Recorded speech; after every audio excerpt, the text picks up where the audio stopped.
people actually take notes. And hello. Is that Ron? Vinny? I think it's just Robert? Did we Hi, it's Ron Law. Hi. Oh, Hi, Ron. okay, great. Now you have quorum. Now we have four. Okay, great, Ron. So it's we're just here. I think we're going to call it to order because anybody else drifts in, they can just drift in and just start participating when they pop up. So let's welcome everybody and thank those who've been able to come here in person. And I know we're going to hear about, I would say, economic foundation building for our public university. And that's later on the agenda, which is how I've got brought into New Paltz, was through the foundation, was the conduit for my participation here. And I would say I'm here because of that, because if it wasn't for public university, I would certainly not be here. I probably would have not gotten through college. So we have the minutes which have been distributed, and is there any additions, corrections, deletions? There being none. I propose we accept them. Oh, well, wonderful. Now I have to hear somebody on the phone. Hey, Ron or Robert, how about seconding? I second. Great. All in favor? So, thank you very much. So be it. Now, I don't really have any in-depth report, but I'm going to call on President Christian to give your report. Just like that. That's it. Okay. So what I'll do is touch on a few highlights from my monthly reports to the faculty since our December meeting, and I know you've all gotten those, and I'm happy to provide any further detail. And what I'll do here is focus on some of our recent efforts and successes that I think are of interest to College Council members. One is that we continue to do well in rankings. We received high marks in the 2018 edition of Kiplinger's Personal Finance Best College Values. It's a measure of both affordability and academic quality as measured by retention rates, graduation rates, things of that sort. Another ranking that we've been on for at least the last 3 years, but we continue climbing in it, is a social mobility index that measures measures how well schools improve the socioeconomic mobility of college graduates by providing affordable, high-quality education. And the latest ranking included 1,363 colleges and universities across the nation. We ranked number 45 on that, in the top 3%. Wow. And for a public university, as you were just alluding to, that's a really important measure of our success. I was going to talk a little bit about economic impact, but I see that we've distributed, and we can send these to those of you who are calling in, our most recent economic impact analysis, which shows that we have a $359.2 million impact on the Hudson Valley economy, and about $416 million statewide. And both of those have increased by about $23 million in economic activities since our previous analysis 3 years ago. A couple details here I will point out because they may not be obvious. One is that SUNY New Paltz employees contributed volunteered about 158,000 hours in the region, which generates more than about $4.3 million in additional economic impact beyond that included in the totals that I just shared. And a 2017 Benjamin Center survey found that about 89% of our employees volunteered time during the previous 12 months, which is way higher than the national average 25%. So that's also a really cool reflection of our commitment to the region.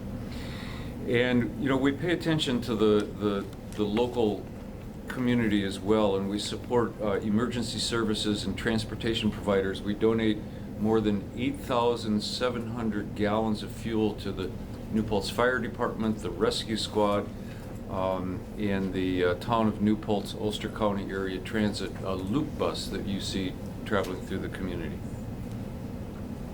Do you do that by reimbursing them for their costs or by actually sending the oil there directly? I think they come here and fill up, don't they? Yeah, they do. Right shop? They come Oh, and I'm get sorry. They get their gasoline. They Yes, use water yes, pumps and- yes, they do. They, I think we give them 15,000 gallons, a year, in, you know, in an offering for their response to emergencies. Well, my observation is, it's fantastic, but I would say that recognition and appreciation probably doesn't go hand in hand with the benevolence and participation of the university, because it's very low profile in terms of people acknowledging Yeah.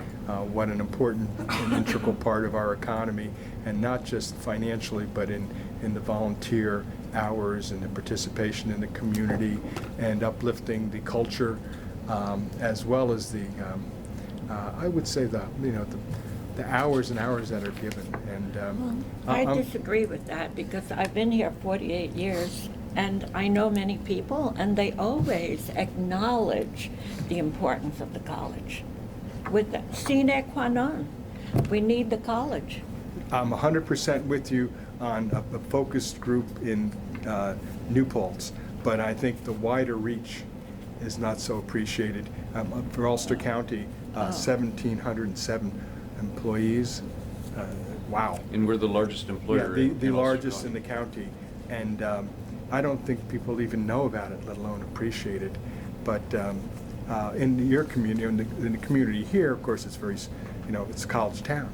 It's And obvious. focused, but it's really the, I always say the driver of the future.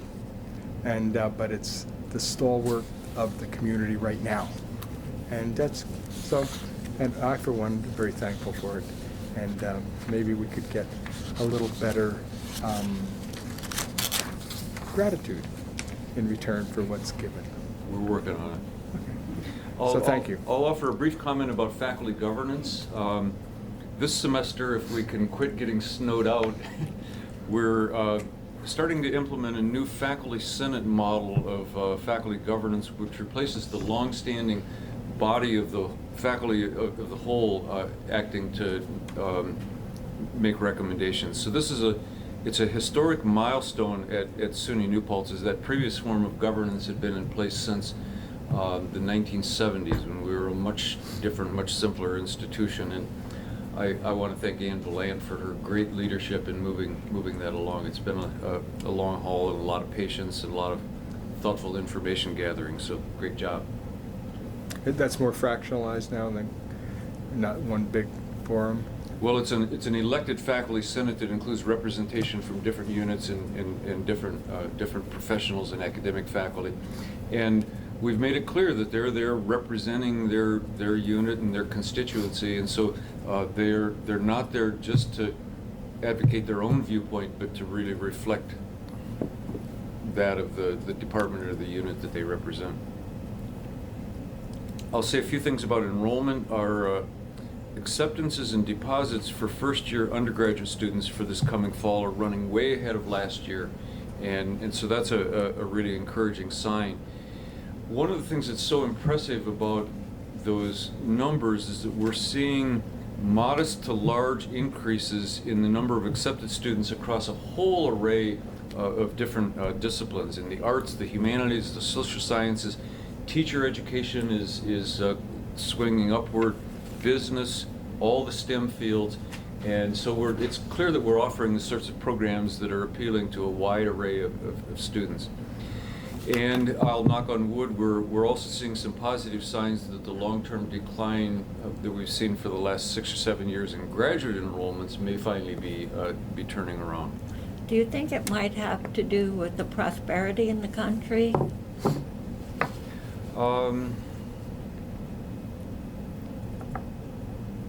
I don't know, because a lot of our students are still, affordability is still a major issue for a lot of our students and their families, but I think there's good recognition that a college degree is really the passport to a successful future. Mm-hmm. And how about the international students? Can you help me with international Actually, students? the numbers at the graduate level are really encouraging. There are about 150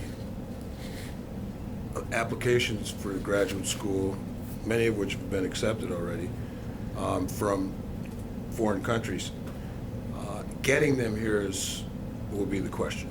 But participating in the process is not easy, so it means that they're serious prospective students. The climate in the United States for international students will play a role in whether they feel welcome here or not. And I think prosperity and the decline in value of the dollar, which is not alarmingly so, but it's declined, and that weighs in the international students' favor, because one of the reasons that they were having a tough time coming to the United States over the last few years is because the value of the dollar was much higher, but it has declined, and for trade such as that's a good thing for us. And out of state, about the same? About the same. Yeah. I'll say just a couple things about the Hasbrook Building Names project, because I know this is of interest to council members. What I'm sharing here is an excerpt from my most recent faculty report about the Building Names project. And I won't talk a lot about this here. I just wanted to share this so that you're all aware that this is moving along well. I've been, as I wrote in this report, and we can share this email this to those of you who are calling in.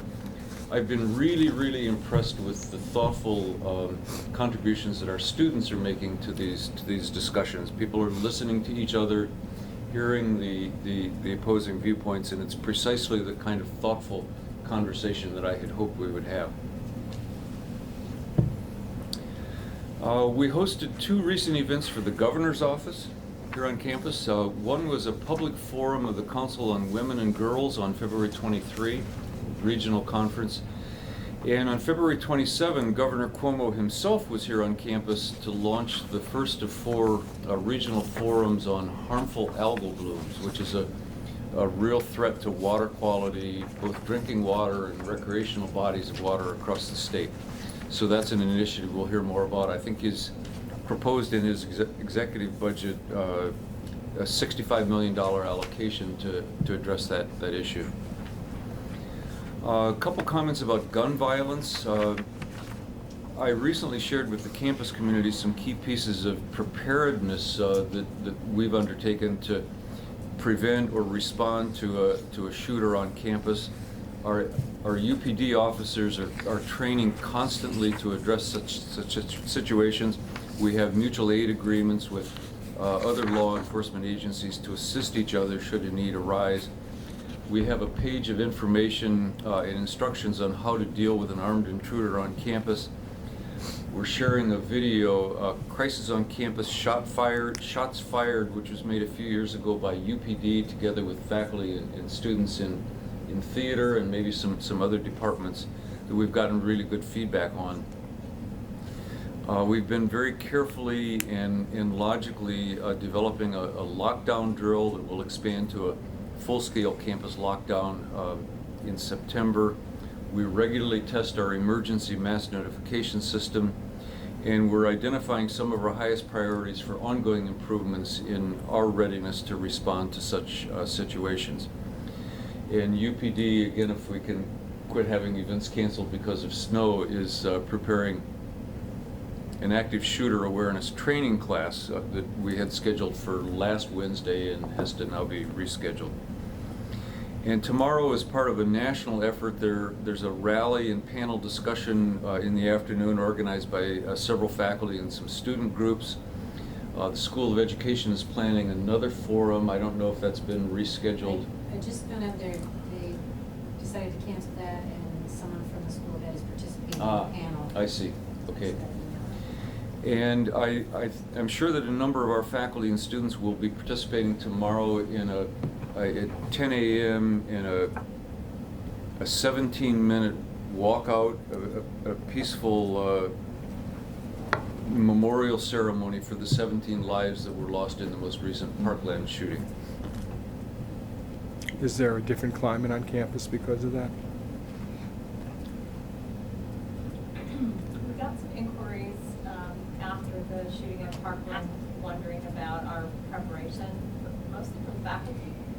I haven't heard a lot from students about that.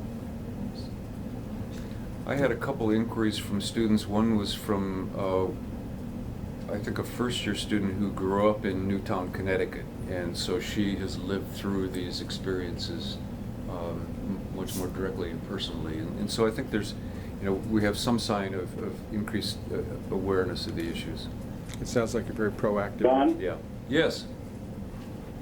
Question on that, and that's something, if you could just tell me what the administration's position is this something that is sanctioned to walk out?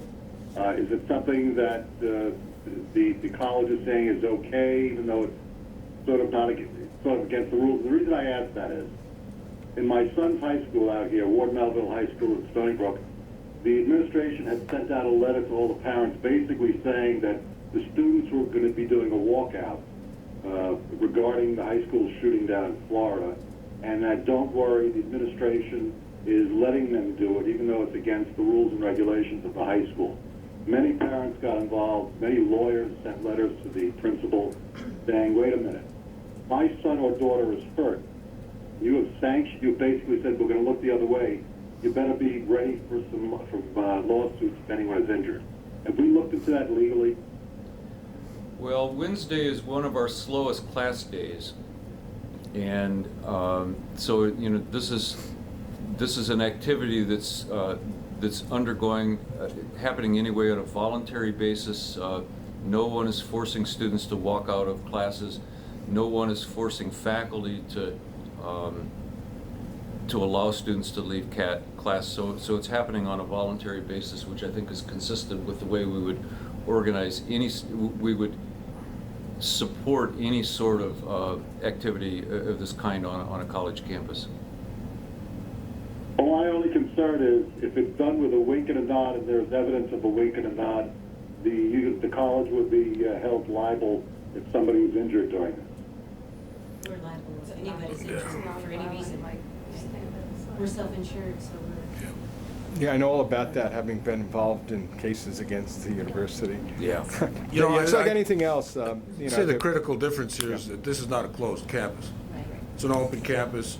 Our students are of age. They can walk in and out of a classroom with or without penalty any time of the day or night. So, it's a different environment. It's a really different setting than a high school that may be locked down during regular hours anyway. Sure it is. Yeah. I realize it is different, and it is, the high school is a lockdown. You're not permitted to be just leaving class and leaving the building without permission. I just wanted to raise the issue. Right, understood. Final item for my report is that we continue to work hard and diligently on our fundraising initiatives. Vice President Marks is going to share some updates there. We cultivate new donors, we meet new alumni who we're drawing closer to the college. We've been submitting proposals to foundations and other organizations with some success. And we're thinking about new approaches that we can use to continue being successful. So our main agenda items today include our usual budget update and also this report by Vice President Marks on some of our fundraising successes and on some key approaches that we're working on and that we want to share with you and hopefully gain your blessing and approval for some of the steps that we want to take. Great, thank you. So I'm happy to respond to questions or comments that anybody has about my report. Any? Now, Erica, you're going to talk about your favorite subject, right? It is my favorite subject, actually. Fundraising, right? Yes. And Maybe I'm the only one. well, I don't know about that. It's dear to my heart, and that was my entree to this whole campus, college council, foundation, etc. And I've seen the evolution of fundraising here, from it being a state school and the recognition that fundraising is so important to lifting the profile of the university, helping faculty and students get the best education possible, and of course about the future. And so why don't you give us an update of how things are going with these new initiatives and how the old ones are progressing as well. Well, it's really what philanthropy can accomplish and what it can do. It's what gets me up every day is thinking about what we can do to provide support for our students and make life better for them and for our faculty. It's really, really an inspiring thing to be involved with. We have been really fortunate to have enjoyed a fair amount of success over the last 3.5 years, starting in about 2014, where we took our annual fundraising totals. We had set a goal of raising $10 million over 3 years, which was more than double what we had been raising in the past. So typically for the past 6 or 7 years, maybe more, we were raising about $1.5 million a year, all in, gifts and pledges. And starting in 2014, we started raising over $3 million, so double that every year, and we continued doing that for 3 years. So our 3-year goal, we fell a little bit short of the $10 million, but we ended up raising $9.4 million, which we're really very excited about. And this year, knock on wood, we're hoping that we're still on track to raise more than $3 million again. We're already up over about $1.6 million and have a number of things in the pipeline. So it's been very exciting. People, including College Council, and I just want to take a minute to thank all of you. Many of you have supported our emergency funds, College Council Retention Fund, as well as other scholarships, and that's really extraordinary. And have facilitated gifts from other places, so thank you. And many people on campus and our alumni have really stepped up to make contributions. Can you hear on the phone? Yes, I can. If you can get a little speaker, would be helpful. Oh, Where's the mic? Well, we have to take the big one Yeah. down here? Yeah. Okay, okay. Oh, yeah, that's right. Okay. I don't know that does anything. Is that better? Better. So as we are in a very quiet planning phase for continuing this fundraising effort to support students and family, and some of the things that we've done over the last few years have included something called the Walk of Honor. And we started a campaign a couple years ago where you, for $150, and those of you who are here have a brochure, and those of you on the phone can actually look online. It's newpaltz.edu/gift/walk of honor. And for $150, you could get a brick in this campaign and get your name here on campus. And it was a way, we had the first year, last year, we installed 535 bricks. We had an outpouring of support from alumni, from parents who wanted to honor their students, and so forth. And this year, we were expecting a couple hundred more. And every year, we'll install bricks over the summer and unveil them at alumni reunion in the fall. And it's been really exciting because we don't have much of an alumni presence on campus, like many schools, where you go to the school and you see alumni everywhere. So one of the things our alumni office is trying to do is to increase that alumni presence. And the other thing that we've started to get asked about a lot is, well, gosh, I see that, you can put your name on a bench to honor your favorite professor, or on a tree to honor your parent, or on this brick, but what about this laboratory, or this classroom, or this beautiful newly renovated building? And we started thinking about it and realized that two of our most transformative buildings that have been named here on campus, the Samuel Dorsky Museum of Art and the Resnick Engineering Building, came with large endowment funds that literally transformed the student experience and created an art museum, created an entire engineering facility with a $1 million scholarship fund.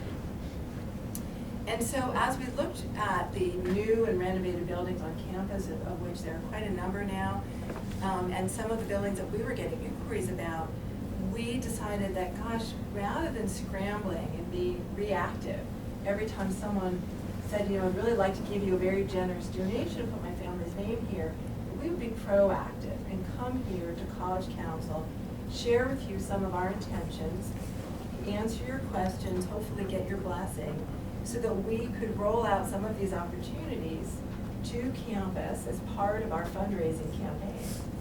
to encourage this kind of support. We recently had a wonderful gift that's come in and been completed to name the Robert Mauer 65 Study Bay, Memorial Study Bay in the library. A little nook there in the library that's being named for a deceased alum by his widow, and creating a wonderful fund for the library, and so forth. So one of our great good fortunes being here at the college is that we don't need money to build the buildings. We get that money from New York State through our building fund and through our Although we wouldn't turn it down if we got it. No, if someone said, you can expand this building with another, $10 million, we would gladly do that. But what we can do is to create opportunities within the buildings, and I'm not talking about naming the buildings themselves, I'm talking about spaces within the buildings, to use for programming opportunities, to buy equipment for an engineering lab, to create a scholarship fund, to buy supplies for the library and so forth. And so that's the kind of thing that we've been doing sort of on an ad hoc basis. And so what I wanted to do was take you through, you should have all gotten, and if you need a copy, let me know. It's called the Development of Gift Naming Opportunities. It was sent out in advance to you. Do you need a copy of that? I have some extras. You're good, you all have I brought it. mine. And on the phone, and so. I think Eleanor probably could use. Do you want to? No, I would like one. Yeah, great. I'll step down. Thank you. No, yeah, I have one. I can send it along. Thank So you. I wanted to just take you through this sort of quickly. It's a little bit dry, but I wanted to share with you our thinking for how we arrive at gift naming opportunities. It starts with SUNY. SUNY has a series of readily available on their website protocols and policies that they're actually reviewing right now that we follow very closely, and then we bring them to the SUNY New Paltz Foundation board that has created a series of protocols for accepting gifts and naming also that are actually, I would say, much more extensive than anything that even SUNY has laid out. But just to give you a sense of, and feel free to interrupt, by the way, if anyone has questions along the way or if I'm leaving something out for my colleagues also. So we started with looking at SUNY naming opportunities on state university campuses. And as we went through this process of, looking at, for example, let's just take the new science building or the newly renovated Sojourner Truth Library. As we look at all these spaces inside, the laboratories, the classrooms, the nooks, the reading rooms, all of which at all of our brother and sister universities pretty much have alumni names on them, parent names, donor names. How do we go about figuring out how much to charge for these things, for example? What's our protocol? So we started with SUNY, and so adhering to the guidelines, we developed our own policies. And our board right now is in the process of every couple of years, we look at our policies, we run them by council, we make sure it's really up to date with current tax laws and all that. So we have a governance and nominating committee, and they look at that, and then we go to the full board. And so right now, SUNY policies, if you look under guiding principles, and these are just a few of our top principles, I didn't want to give you the entire dry document, but a few of our main principles is that any gift of $1 million or more is approved by the chancellor and by the SUNY Board of Trustees. So it could be for an endowed fund, a professorship, program fund, it could be for a building, it could be for the baseball field. But all of that goes all the way up to the top. It works its way through the ranks and all the way up to the top. And that's really a decision by the Board of Trustees at SUNY. Any spaces under $1 million are reviewed first by college president, President Christian, and the college cabinet. Now, SUNY gives the president the authority to decide, is it the college foundation or is it college council that gets to approve naming opportunities? And we felt that it was very important to actually have both groups, both bodies involved. And so you will probably start hearing from me a little bit more as we share information with you. you know, and today looking at having you really sort of bless our processes. So what the foundation board does, one of the things that they do is they make sure that all the gifts are in line with our policy. We look at, we want to make sure we have proper gift documentation. We have to make sure that, for example, what if somebody turns out to be an unsavory character in the future? That we have the legal agreement written out that allows us to take their name off of anything, off of an endowed fund. In the future, if we find out that they've done something bad, and retain their gift. That is part of our upfront discussion with the donor. By the way, this is based on what we know about you today, and we're going to do our best to adhere to this, but if something happens in the future, you know, we reserve the right to take your name off of something. And that is quite standard. And that protects us, yeah. My question on that is, who is it? You determine just based on what, if somebody is unsavory. Is it something statutory, like convicted of a felony, or is it saying something that you don't agree with? You know, no, it would be something like statutory, Robert. You know, it's not a thing where you don't agree with someone's opinion. What we would do in that case is actually, it would be a very serious thing to remove somebody's name from something. It is not something we would ever want to do. We would never do it lightly. Talk about bad, you know, it's not good publicity. It's not good for anyone. So in the cases, if we had to do this, and this is really the worst case scenario, we would bring it to the president, to the cabinet, to the board. We would have discussions about it. It would not be undertaken lightly. It would get the same scrutiny as the initial gift, I would expect. Yes, and you know, honestly, you know, it would have to be the level of some of the things that we've been reading, you know, in the media, you know, Harvey Weinstein or something, where it really is quite heinous. A crime has been committed, or a reputation has been, someone's absconded with money or something like that. It's not something we want to do. No problem with doing that, unless, except that I don't believe that someone needs due process. Yes. Not just be convicted of something by a jury of their peers, rather than just allegations. I hope that would be very clear to people involved.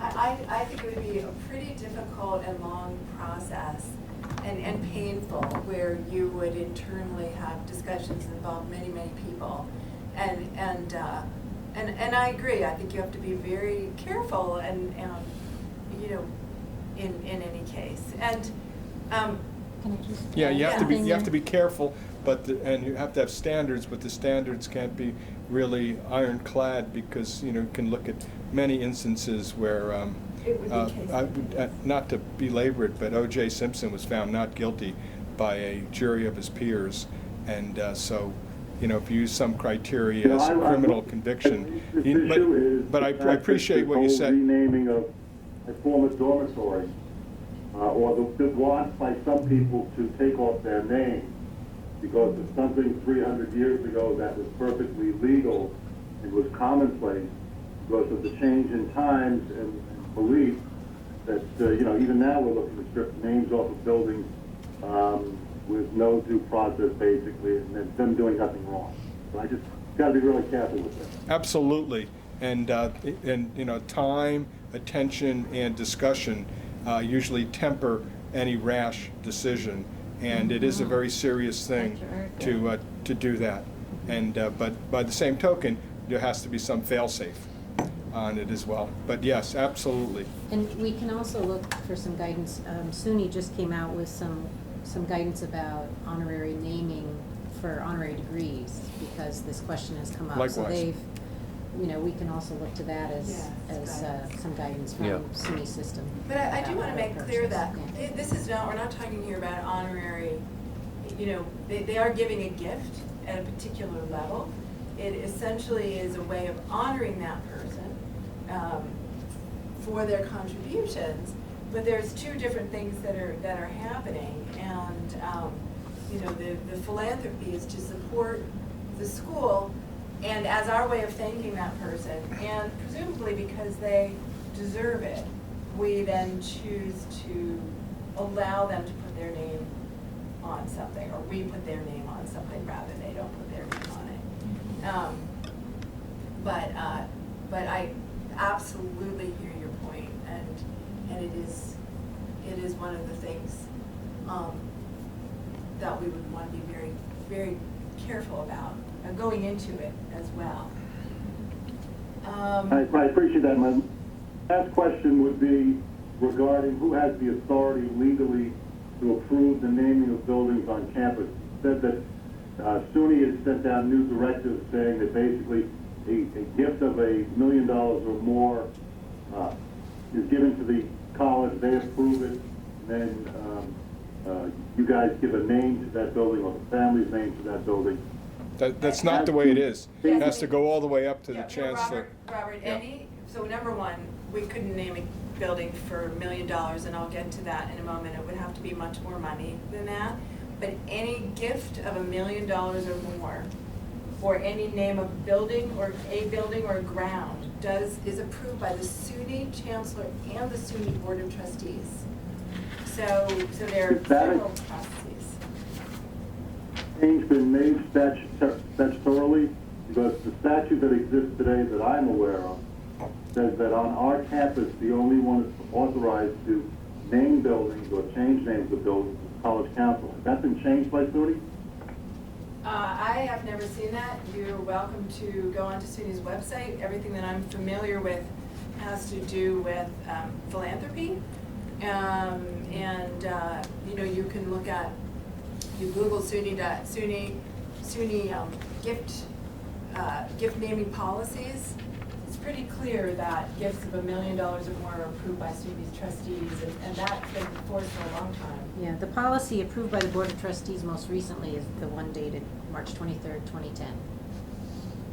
I'm not talking about approving gifts to the college. I'm talking about naming buildings. For example. That's what this Yeah, is, that's- naming opportunities on state universities. One thing worth reinforcing is that we have not named a building honorifically for more than 25 years, and Julian Studley.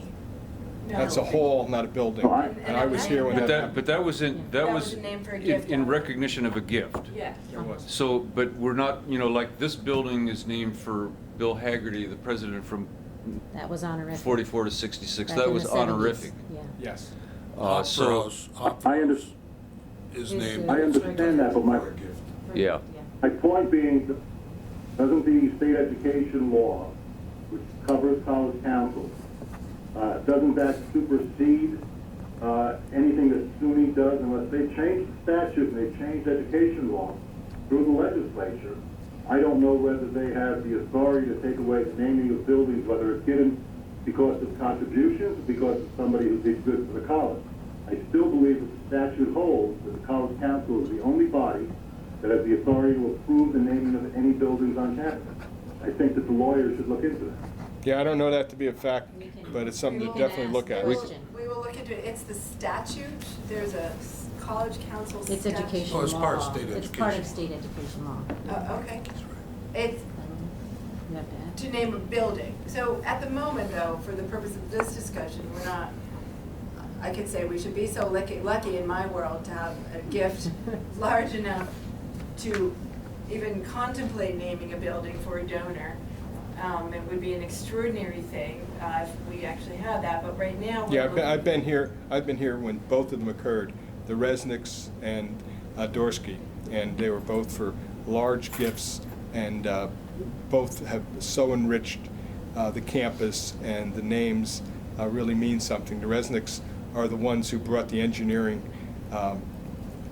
curriculum here To life. after a lot of, I would say, hard work, Yeah. and not just in money.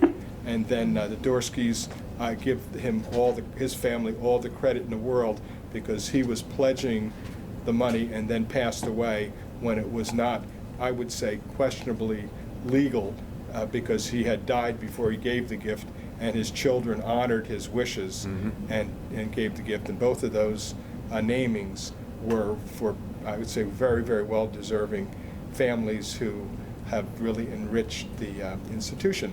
And we're looking for a third, and I don't know, maybe it's in, I don't know, could be STEM, could be anything, but it's not. It's things that are it's a very serious thing, the building, and it not only goes through us, but it goes all the way to the top to name a building. And the SUNY policies are very clear now that to have a donor, to have a name on a new building in recognition of a donor, that donation has to be about half the value of the new construction.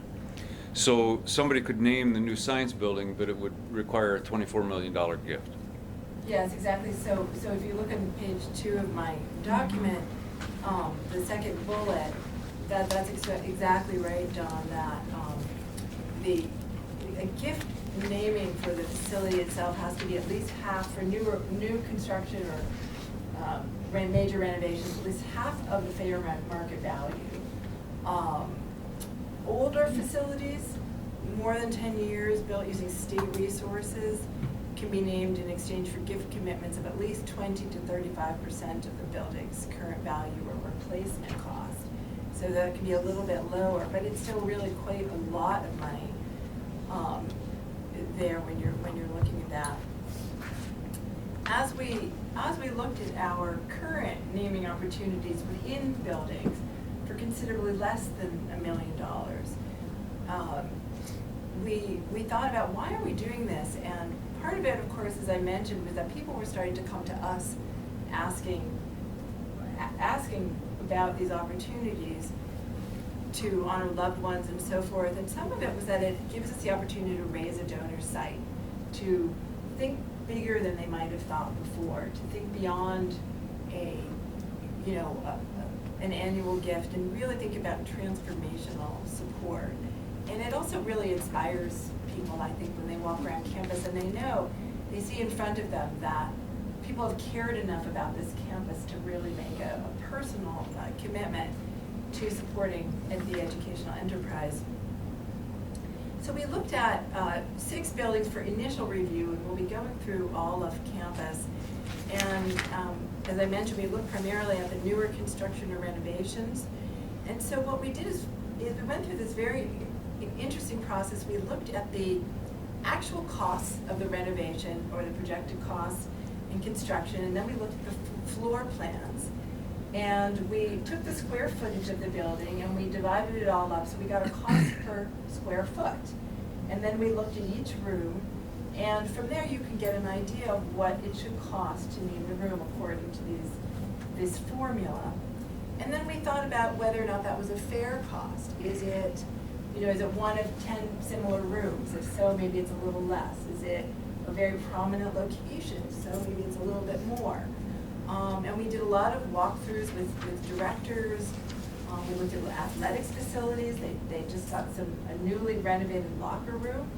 So, the thought of being able to name a team locker room. Think about an alum who, is a dedicated soccer player wanting to name the soccer team locker room. Could be very exciting, and that could provide equipment for that team for quite some time. We also did a lot of additional research. We looked at best practices for naming. We looked at their various construction reports. There's their museum reports that give guidelines on kind of how you do this. Department of Interior has some documents. We looked at our peers, other comprehensive colleges, and where they are, what they're doing, and the function and the purpose of the room, and also what do you need in the room. If you've got engineering equipment, for example, and every couple of years it's really out of date, how would you support the regeneration of that?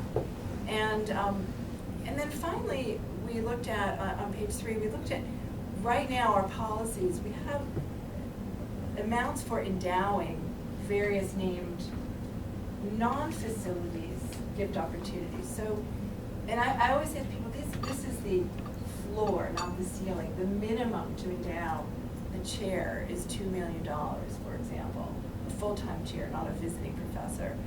The minimum to name a scholar in residence, an artist in residence, is $500,000. A named lecture series, and so forth. So these are endowed levels. The minimum to endow a program fund or a named a scholarship is $40,000. So we looked at those and we put it all together into a package. And so that, I guess that is really, that concludes my report. Really wanted to help you understand. I would say it's been about, 18 months to 2 years in the making of looking at various buildings, of walking through, of checking these guidelines, of making sure we have our policies in place, of talking to people, and then of hearing from our donors to think about how we would roll out a program for naming opportunities. And then as we get into a campaign mode, a full-fledged campaign here at the SUNY New Paltz Foundation, maybe creating some materials, some brochures that people could say, oh, look at that, it's the Athletics and Wellness Center. Oh, this is really exciting. I can name a locker for $1,000, or I can name the entire track for $250,000. And so really looking at that and what that could do to advance New Paltz. So you've really been working, huh? Big thinking, I think that's big thinking. Absolutely. So you have the inventory. Trying. Yeah. We have the inventory, we do. Yeah, we have a lot of inventory here. And now what you need is some donors, right? And we have the Kenneth Pasternak Trading Room at the Yes. School of Business. And what that allows us to do every year with that money is to fund our Bloomberg terminals. So the students in there can work in real time on financial trading equipment. That was And not I- without controversy either when that occurred. Okay, and so that's in the rearview mirror, the controversy, and the good work goes on every day. It And does. so they're not simple questions, but they do produce results. And your hard work is producing results, and that's very, very obvious. So we are going to have a little more formal booklet or something, or online, because I know there used to be the like almost a loose leaf on the naming opportunities from SUNY. Yes, I think for us, it's probably about 6 months down the road, because right now we're looking at kind of some big thematic things that we want to focus our fundraising on. I would call them student experiences, from scholarships to internships to travel abroad to all that kind of experiential learning that's so valuable for students is really probably our #1 priority, which, by the way, again, if it would be possible in some situations, if a donor named a lab or a classroom, to take some of those funds, if they didn't need them for the classroom equipment, and put it into a scholarship fund of some sort. So we have some opportunity there.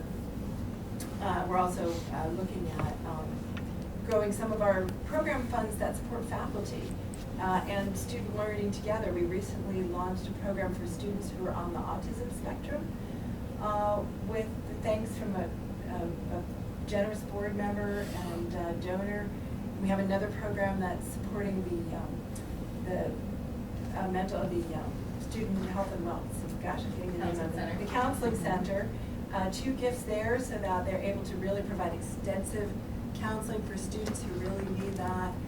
So there's some interesting program opportunities as well that are creating not just, here's money to go study abroad, but here's something that really creates a new program that we've been wanting to do. So I'm really very, very heartened by people's generosity across the board.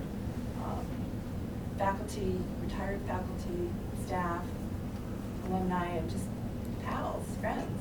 Yeah, it's terrific, and you've taken it in the right direction. So this has principally been the foundation and your office that's done the research here, is that right? Yes, and we've had the ability to do that. That's really been our charge. That was part of the strategic plan for the college when I was hired 4 years ago. There were 2 strategic initiatives that were to really create a culture of philanthropy here and to grow the alumni base. And so we really took that seriously as you know, gosh, 2 of those 8 initiatives have to do with really moving the campus forward philanthropy-wise and alumni relations-wise, and what can we do? Again, always thinking about how does this benefit the students? So yes, I mean, it's been my office, but you know, honestly, sort of taking the lead, but I think there's not a faculty member or department or area that we don't work in partnership with at some point. People have been very generous with their time. I mean, incredibly so. And sometimes, you know, I'll say to faculty, for example, it's not a one-on-one relationship necessarily. Just because you spend your day hosting an alum who is an alum of the School of Business doesn't mean they won't turn around and give money to, you know, the library. I mean, it doesn't always work out that way, but there's been a wonderful spirit of understanding of all boats rising together. So- Are you looking for a So, motion? yeah, I was just going to say, so we would welcome a resolution from the council to endorse motion. this overall Motion. approach. Not a And I think including that we'd like sort of, I don't know how to call it, almost an omnibus approval, so that each time Erica has a prospective donor who may be interested in a naming opportunity for a $25,000 gift or a $100,000 gift, we can report that to the council after the fact, but that she's not held up in making those arrangements with a donor pending college council approval. I'm 100% in favor of that. Up until now, it has been really the work of the foundation to generate the giving and to accept, although the president obviously Yeah. has the, I would say, total supervisory and authority to make the decision. But we here on the council certainly endorse the program, and somebody would like to offer a resolution authorizing the foundation and I to would bring it wait forward. until there were more of us present, because right now there are just 3. There's 5. The 2 people, Yeah, right? we've got You have to have 5. five. Well, Yeah, we have a quorum. I would like to hear from them what they think about it. The Okay, people who Ron, are- Robert, what do you think? Robert? And Ronald. Ron? I am speaking. Robert DeCarlo here speaking for me. I agree. As long as it eventually comes back, you can do what you have to do, agree to do it, and then just come back and notify us. And if we see something really odious about it, I'm sure we could do something at that point. So I would support this. Okay. I would also. Yeah. Okay, good. Yeah. So, and? Hyena's nodding her head. Yes, Yeah. so we're all in favor. favor. We're all in favor of that. Aye. Thank you, and we totally endorse the program, really, and Yes. bring it to us whenever is fine with us. Thank you. I'm really forward thankful to for sharing the information. initiative that you've taken to bring it forward, and it's how would I say, it's unlimited in potential, and it's a testament to your hard work and good thoughts. And I'm available for private consultation at any time if anyone wants to discuss. And just for the record, the faculty, Buying a lock. both present and retired, have been a tremendous resource to the institution as well. It's been a tremendous give back to where they've spent their careers, and we're forever thankful for that. And just like you say, it could be some alum from engineering, but really wants to endow the Dorsky. That just the cross currents are just there, and it's the welcoming environment of the college and the opportunities to give that is really what we're thankful for. It's really wonderful. Donald, may I ask if we could go back to a subject we discussed, and the wonderful preparations the campus is making to protect itself in case of, God forbid. What about mental health? Because that was the second factor in that tragedy. There was the gun, but there was also the problem of the killer's mind. Now, I don't think we have mental health issues at the college, but Are we Well, doing I'm anything? sure we do, to, but, you know, to what extent is are another we doing question. anything to Yeah, address that? I keep forgetting the camera's pointed right at me, and I think I made a face when you said that we probably don't have mental health issues. We actually have a great deal of mental health issues. As do all higher ed. every college and university. Okay. There's been a great increase, and we have a few systems set up. We have an early warning program that faculty participate in to help us know if they are seeing students who have a change in behavior or any kind of concerning behavior. Mhm. We have systems in place for that. We have a very good reputation amongst our counseling centers, so we have great cooperation between the counseling center and staff and faculty. Students find their way there by themselves, but they're also sometimes walked over by somebody that they trust. We have a behavioral intervention team. That's something that's was set up in the wake of the Virginia Tech tragedy on many campuses to ensure that there are connecting of the dots of any troubling behavior. So we typically will meet on a Monday morning, a number of staff to go over all the police reports and discuss any students' concern. Robin, as the Dean of Students, plays a major role in both identifying those students that we discuss as well as following up with them individually. Do you want to add anything? So the incident reporting form could be even a faculty member saying the student seemed a little upset, or there was something in their writing, or, so we keep all of this in context, and we make sure that there's follow-up by faculty person or dean or myself, and then we triage and say the counseling center will be doing outreach to them, the health center director. We determine what the follow-up will be, but there's always a response. You're vigilant. Yeah, very vigilant, yeah. We also have both triage for our counseling center, and the counseling center's on call 24/7. So when there's a mental health Very emergency good. on campus, Yeah. they always respond. They do a quick evaluation by phone. UPD, our University Police Department, Mhm. will transfer a student to a medical facility to get an evaluation when necessary. That's So it's a very really good question. It's something we Yes, that's pay obviously lots of very attention to. important. Good, I'm very relieved about that. Thank you, but Thanks, I wouldn't expect anything less from this. But no That's one good, but said it's it, 24 thanks. hours open communication, plus the antennas are always up. And you have the facility to help. Yeah. And that's a two-prong preventative Very good. things that you need to do. So thank you. Now, how about budget? How are we doing? Okay, so, Do you want me to drive? Where are you gonna be? Should I drive? You want to stay there? Oh, you can drive from there? I can drive Okay. from here. Okay. Confusing myself because I'm using two different things, but that's okay. We'll deal. All right, so it's March. We are almost 3/4 of the way through our fiscal year. So this is the time of year where we can really hone in on some of the numbers and get, with reasonable confidence, some real estimates for what the end of the year is going to look like. So I'll start with revenue. In the beginning of the year, we set a $52.1 million target. In fall, we overachieved the separated target for fall, but in spring, we're slightly off the mark. But overall, I believe we're gonna come in just a little bit short, $135,000, which is 1/3 of 1% off the mark, so not too shabby.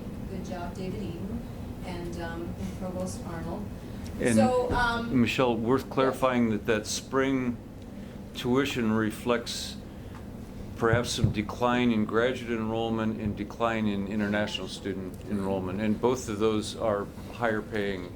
Yeah, and the bright side, the singular bright side of the graduate enrollment is that even though it declined by maybe 20 students, which is expensive, the number of new students went up appreciably. So that means, to me, that the bottom, that we're going to bounce off the bottom at this point in time. Great. So reoccurring income. So it looks wonderful. it does. So It's you have encouraging. every confidence of even that little 0.3% evaporating maybe, huh? Maybe, there are still. a Depends on the couple- weather? Yeah, no, the revenue doesn't spend it too much on the Okay. weather, but, there are a couple of estimates in the spring, some adjustments that we make to our operating, budget for contract courses and, special communications disorders that are initially booked as tuition, but then we transfer them out afterwards. It's stuff that you guys don't need to know, it's my life. But right now, I don't have the actual numbers, so I did put some estimate numbers in there. So there's a little play in the revenue numbers, but we're pretty confident that we're not going to be too far off the mark. Great, so it's good news and getting almost all right. Absolutely, absolutely. So on the revenue side, we're pretty solid. On the expenditure side, we're also doing much better than we predicted in the beginning of the year. So if you recall, we had a budgeted deficit of $1.8 million in the beginning of the year. Through a series of one-time and some additional permanent reductions to our budget, we are now looking at a difference between revenues and expenditures of about $500,000. So we've shaved that $1.8 million down pretty precipitously this year. But again, a lot of that is one-time actions that we still really need to thoughtfully think about how we're going to move forward to make those permanent or increase the revenues so that we can close the gap even further.